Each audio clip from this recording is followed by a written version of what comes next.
Bismillahirrahmanirrahim. Assalamualaikum warahmatullahi wabarakatuh. InsyaAllah hari ini kita akan membincangkan secara ringkas mengenai tajuk At-Talaq. Okey.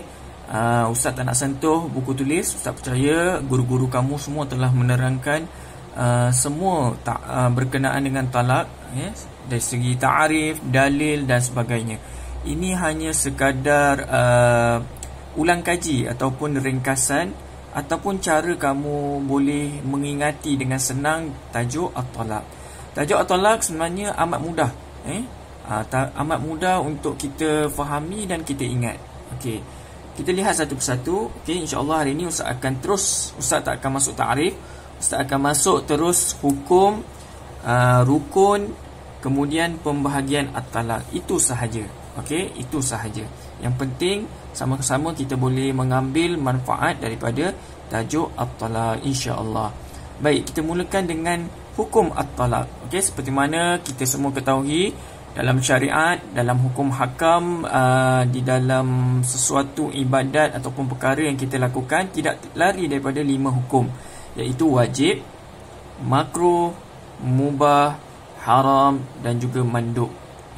Dari segi fungsi hukum-hukum ni, Ustaz percaya kamu tahulah. Yang mana kita tinggalkan kita berdosa, yang mana kita tinggalkan tak mengapa, yang mana kita tinggalkan kita tidak mendapat apa, tetapi kita melakukan kita dapat pahala dan sebagainya. Itu Ustaz tak nak sentuh lah.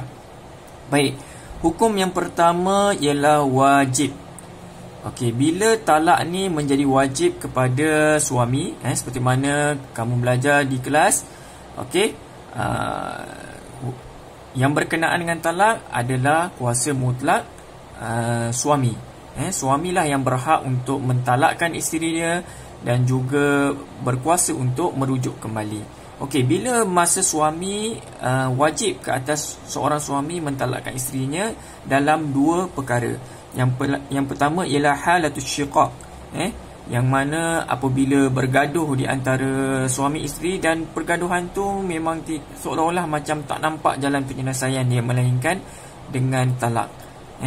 Bila berlaku pergaduhan, maka cuba berbincang, tak boleh juga bawa kepada ulil amri ataupun hakim. Kemudian hakim tengok pun memang tidak boleh berbaik semula, maka wajib ke atas pasangan tersebut untuk berpisah. Okey, itu yang lebih baik untuk mereka. Yang kedua, madat muddatul ila. Ila ni apabila suami bersumpah untuk tidak menyentuh ataupun melakukan hubungan bersama isteri dia. Dia bila dah bersumpah, dia hanya ada 2 pilihan. 2 pilihan, sama ada dia menceraikan isteri dia ataupun dia membatalkan sumpah. Kalau dia membatalkan sumpah, dia kena bayar kafarah dia lah. So kalau dia nak teruskan sumpah, maka wajib ke atas si suami tadi menceraikan isteri dia sebab dia telah bersumpah. Okey, kemudian hukum yang kedua dan yang ketiga berkaitan. Senang saja kamu nak ingat. Ustaz saja letak, kalau dalam buku teks mubah dia letak bawah sekali, tapi mubah Ustaz letak selepas makruh. Sebab apa? Sebab kalau penceraian itu tanpa sebab yang diterima syarak, maka hukumnya adalah makruh. Tetapi kalau ada sebab yang munasabah yang boleh diterima syariat, syarak menerima perceraian tersebut, sebab perceraian tersebut, maka hukumnya adalah mubah. Dia berlawanan saja. Kalau tanpa sebab syariat, makruh. Bersebab syariat, mubah. Okey, itu hukum yang kedua dan yang ketiga. Baik, hukum yang keempat ialah haram. Okey, hukum haram berlaku kepada melalui tiga keadaan ataupun 3 perkara. Yang pertama, sekiranya si isteri dalam keadaan haid. Sekiranya isteri dalam keadaan haid, suami menceraikannya, maka hukumnya haram. Haram tidak bermakna talak itu tidak sah. Haram, talak tu tetap sah, tetap berlaku, tetapi si suami berdosa kerana telah melakukan perkara yang diharamkan oleh Allah Subhanahu Wa Taala. Baik, Tetapi kita kena lihat juga, sekiranya si isteri dalam keadaan haid, pastikan dia bila iwadin, bukannya dari sudut khuluk. Seperti mana kita dah belajar, khuluk maksudnya pertukaran, si isteri menawarkan sesuatu kepada si suami. Okey, kemudian mereka berlakulah perbincangan di antara mereka, si isteri membayar, si suami pun mentalakkan. Okey, kalau keadaan khuluk, tidak mengapa dalam keadaan haid. Okey. Yang kedua, wala soaliha, maksudnya si suami kena soal lah. Kena soal si isteri, dia dalam keadaan haid ataupun tidak. Itu prosedur dia untuk melakukan talak. Kena pastikan si isteri bukan dalam keadaan haid. Okey, macam mana kalau si isteri dalam keadaan suci? Okey, secara hukum asalnya tak ada masalah. Kalau isteri dalam keadaan suci, no problem, ikut SOP dah tu. Tetapi kita kena pastikan, sekiranya si isteri dalam keadaan suci, pastikan si suami tidak jama'aha, dia tidak menyetubuhi isteri dia, dan tidak nampak lagi isteri dia sudah hamil ataupun tidak. Misal kata mereka berdua baru sahaja melakukan persetubuhan, of course lah isteri dalam keadaan suci, lepas 5-6 hari ataupun tidak jelas lagi kandungan tu dalam rahim si isteri, si suami mentalakkan si isteri. Tak boleh. Okey, so dalam haid tak boleh, dalam suci boleh, tapi kena pastikan dahulu rahim ataupun si isteri tadi tidak mengandung lah, tidak mengandung. Baik, keadaan yang ketiga ialah talaqaha qabla an yuwaffiha. Okey, si suami mentalakkan isteri sebelum si isteri mendapat hak yang sepatutnya didapat. Contohnya si suami ada ramai isteri, dia mentalakkan salah seorang daripada isteri dia. Katalah hak dia ialah giliran dia pada hari Khamis misalnya. Tetapi sebelum giliran dia dapat tu, dia telah mentalakkan isteri dia. So telah melakukan kezaliman lah di situ. Tidak boleh. Kena pastikan talaknya dalam keadaan dia telah lunaslah hak dia. Dia telah mendapat hak dia. Minta maaf. Okey, dan yang terakhir mandub. Mandub ni disunatkan si suami menceraikan isterinya apabila salah seorang daripada mereka ataupun kedua-dua mereka tidak boleh menjalankan apa yang telah ditetapkan oleh Allah Subhanahu Wa Taala. Mungkin si suami tidak dapat memberi nafkah, ataupun si isteri menjadi isteri yang derhaka ataupun kaki maksiat dan sebagainya. Okey, maka disunatkan untuk mentalakkan isterinya. Okey, itu adalah hukum hakam berkenaan talak. Mudah sahaja. Okey, seterusnya kita masuk ke arkanut talak. Arkanut talak ada 5. Ada 5 sahaja, mudah sahaja. Bergantung pada kamu. Ada yang senang hafal melalui 5 boleh ingatlah. Tapi kalau tak ingat sangat, mungkin kamu boleh akronimkan ataupun kamu pendekkan. Kalau ustaz buat saumun mak. Mak ustaz lah. Puasa mak. Mak ustaz berpuasa, ustaz ingat, oh saumun mak. Apa tu saumun mak? Sad sirah, waw al-wilayatu 'ala al-mahal, mun mutalliq, ma. Dah ikut baris dah ni. Mun mutalliq, ma mahal, qaf qasdu. Okey, saumun ma. Kamu boleh tengoklah di buku penerangan ke-5 rukun tersebut. Okey, baik. Kita teruskan ke anwa'ut talaq. Okey, anwa'ut talaq terbahagi kepada 2. Anwa'ut talaq bihasbi zamanihi. Satunya pembahagian yang berkaitan dengan masa. Bilakah masa yang dibolehkan dan tidak, bilakah masa yang diharamkan untuk si suami mentalakkan isteri dia. Baik. Anwa'ut talaq yang qasimu ila qismaini. Awalan at-talaqus sunni. Talak sunni. Talak sunni ni talak yang dibenarkan lah. Maksudnya kalau si suami melakukan talak sunni, maka dia tidak mendapat dosa. Okey. Mungkin kita boleh kecilkan. Dia ada 6 poin di situ. Okey. Tahnun. Tahnun tak silap ustaz, gandum.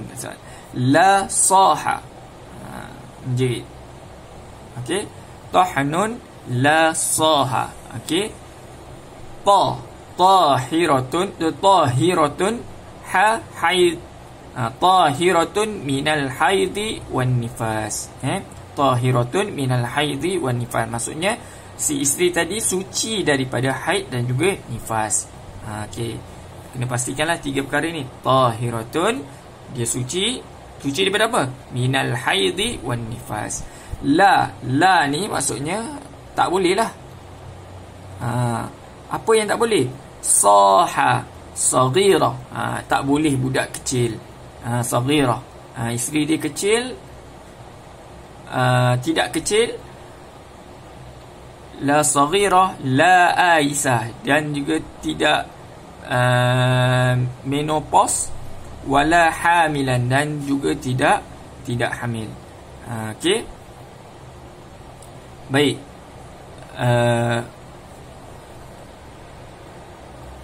Okey, jadi kamu ingat ni, tahiratun minal haidi wan nifasi. La ni laisa, la saghira wala aisa wala hamilan. Okey, itu adalah talak sunni. Okey, untuk talak bid'i, kita ambil sahaja lawan daripada talak sunni. Okey, kalau talak sunni tahiratun minal haidi wan nifasi, maka talak bid'i adalah haidin wan nifas. Maka kalau si suami mentalakkan isterinya dalam keadaan haid dan juga nifas, maka dia telah melakukan perbuatan yang berdosa lah. Dia telah mentalakkan dalam keadaan yang tidak diizinkan syariat. Syariat mengizinkan talak suci dan juga mengharamkan talak perempuan dalam keadaan haid dan juga nifas. Okey, begitu juga ada 3 poin sahaja untuk bid'i. Poin pertama haidin wa nifasin. Poin yang kedua kita ambil lawan daripada atas ni. Okey, kalau talak sunni, la hamilan, hamil dan juga tahira. Kita gabungkan. Maksudnya talak bid'i, dia keadaan suci. Okey, dah betul dah. Tapi kenapa, apa beza suci di sini dan suci di sini? Bezanya ialah suci di sini ialah suci yang tidak jelas lagi kandungannya. Maksudnya kalau kita mentalakkan, kalau si suami mentalakkan isteri dia dalam keadaan suci, talak sunni. Tapi kalau suci dia tu adalah suci yang dia telah setubuhi isteri dia, tetapi tidak jelas lagi kandungan hasil persetubuhan tu. Okey. So kat sini tahrim jama'aha walam yatabayyan hamlaha. Kalau tak jelas lagi, maka dia di bawah kategori al-bid'i. Tapi kalau dia mentalakkan isteri dia, tetapi dia tidak melakukan apa-apa persetubuhan, okey, maka of course lah tidak jelas kandungan isteri dia, maka time tu itu adalah dikira sebagai talak sunni. Okey, tapi kalau dah setubuhi tapi tak jelas lagi anak dalam kandungan, tak tahu ada anak ataupun tidak dalam kandungan isteri dia, maka itu dikira sebagai bid'i. Okey. Okey, seharap jelaslah. Tahnun la saha. Okey. Baik, kita pergi ke anwa'ut talaq bihasbi imkaniyatir ruju'. Ini pun mudah sahaja. Ustaz ambil olah sikit daripada buku. Sama je dalam buku, tapi mungkin yang ni kefahaman. Kalau kamu tak faham buku, mungkin yang ni kamu faham. Ataupun mungkin ini kamu tak faham, buku kamu faham, boleh jadi. Okey, ikutlah mana yang baik. Okey, anwa'ut talaq bihasbi imkaniyati rujuk wa adamihi. Okey, talak dari sudut rujuk, kita boleh rujuk ataupun tak boleh rujuk. Okey, ada 3 pembahagian kat sini. Raj'i, talak raj'i, bain sughra dan juga bain kubra. Okey, kita mulakan, Ustaz terangkan dulu pembahagian yang Ustaz buat. Ustaz buat ada 3 pembahagian. Yang ni jenis lah, jenis talak ini ada 3 pembahagian. Yang pertama al-marrah. Seperti mana kita tahu, talak ni boleh 3 kali. Talak ni boleh 2 kali. Maksudnya ada talak 1, talak 2 dan juga talak yang ketiga. Sebab tu Ustaz letak al-marrah. 1 dan 2, 1 kategori mana, 2 kategori mana, 3 kategori mana. Nanti Ustaz terangkan. Dan yang kedua Ustaz letak sini tak mahu dengan mahu. Tak mahu dengan mahu. Tak mahu ni maksudnya si suami tak mahulah isteri dia. Sebab tu dia talakkan isteri dia, dia tak mahu. Tiba-tiba hati manusia siapa yang tahu kan. Kadang-kadang bila tak mahu, lama-lama mahu pula. So dia ada tempoh tak mahu dan juga ada tempoh mahu. Okey, kita tengok satu persatu. Okey, pembahagian pertama talak raj'i. Okey, untuk talak kali pertama dan kedua sahaja. Okey, dia menggunakan 2 chance sahaja, talak pertama dan talak yang kedua. Okey, tempoh dia mahu tu adalah tempoh iddah. Selagi mana dalam iddah, maka dia dikira sebagai talak raj'i fil iddah. Ini ada dalam tajuk iddah lah, kamu boleh tengok. Okey, iddah untuk orang haid 3 kali suci, orang yang aisah 3 bulan, orang yang hamil sehingga dia lahirkan anak tersebut. Okey, bila dia dalam tempoh iddah, maka dia talak raj'i. Dia tak mahu, tiba-tiba dia mahu pula. Kalau dia nak mahu, dia di dalam talak raj'i ni tiba-tiba dia mahu, maka dia hanya perlu rujuk sahaja tanpa akad yang baru. Tak perlu carilah wali lah untuk aku nikahkan kau, sah-sah. Tu tak perlu. Sebab dia talak raj'i. Tak mahu asalkan dalam iddah, maka tiba-tiba dia mahu, terus rujuk sahaja tanpa akad yang baru. Okey, ini untuk talak yang pertama dan yang kedua sahaja. Okey, sekiranya dia tak mahu, lama sangat dia tak mahu sehingga habis tempoh iddah tu. Tak mahu, habis tempoh iddah. Bila dah habis tempoh iddah, dia akan turun ke bahagian yang kedua ni, iaitu al-bain sughra. Okey, tak mahu sehingga masuk ke kategori bain sughra. Okey, tiba-tiba mahu pula. Tiba-tiba mahu, maka dia boleh rujuk dengan akad yang baru. Kalau dia awal-awal tadi dia tak perlu akad yang baru, yang ni perlu akad baru. Perlu jumpa wali, kena melakukan akad semula lah, maharnya lah semua. Okey, itu dinamakan bain sughra. Dan bain sughra seperti ar-raj'i juga untuk talak yang pertama dan yang kedua. Okey, dia berat sikit lah, dia makin lama makin berat. Baik-baik tak perlu akad baru, kena akad baru. Nanti bain kubra lagi berat sikit. Okey, itu adalah bain sughra. Okey, bain kubra. Bain kubra pula, okey, dia tak mahu tapi dia telah menggunakan chance dia yang ketiga. Bukan chance lah, dia menggunakan dia menggunakan talak yang ketiga. Maksudnya aku talak engkau, aku talak engkau. Yang ketiga itulah. Bila dah masuk kali ketiga, dia akan jadi bain kubra. Time ni bain kubra bi kalimatin wahidah, sama ada kita mazhab Syafi'i, sama ada dengan satu lafaz ataupun dia asing-asingkan. Okey, contoh dia dah hari ni dia talak rujuk, talak lagi sekali, itu pun dikira sebagai bain kubra. Ataupun first time dia nak mentalak isteri, dia kata aku talak engkau dengan 3 kali talak, pun dikira sebagai bain kubra bi kalimatin wahidah. Okey, ini dia tak mahu. Dia telah melakukan, bila dia tak mahu isteri dia, dia mentalakkan dengan 3 kali talak. So tiba-tiba dia mahu, bila dia mahu dia jadi berat sikit. Dia macam bain sughra juga, bi'aqdin jadid, tapi dia perlu melepasi 2 peringkat ni. Yang pertama, perempuan tadi mestilah tankihu ghairuh. Dia mesti kahwin dengan orang lain. Bekas isteri dia kena kahwin dengan orang lain dengan akad yang sahih lah. Okey. Kemudian bukan itu saja, si bekas isteri dia juga perlu disetubuhi oleh suami baru dia. Akad saja tak jadi. Akad kemudian talak, masih lagi dia tak boleh kahwin dengan perempuan tadi. Dia perlu nikah dan juga disetubuhi oleh suami baru dia. Kemudian dia perempuan tadi diceraikan dan habis sahaja tempoh iddah perempuan tadi, maka barulah dia boleh rujuk bi'aqdin jadid. Dia jadi payah sikit daripada bain sughra tadi. Okey, itu saja untuk tajuk at-talaq. Saya harap kamu semua boleh faham. InsyaAllah tajuk ni mudah sahaja. Okey. Assalamualaikum warahmatullahi wabarakatuh.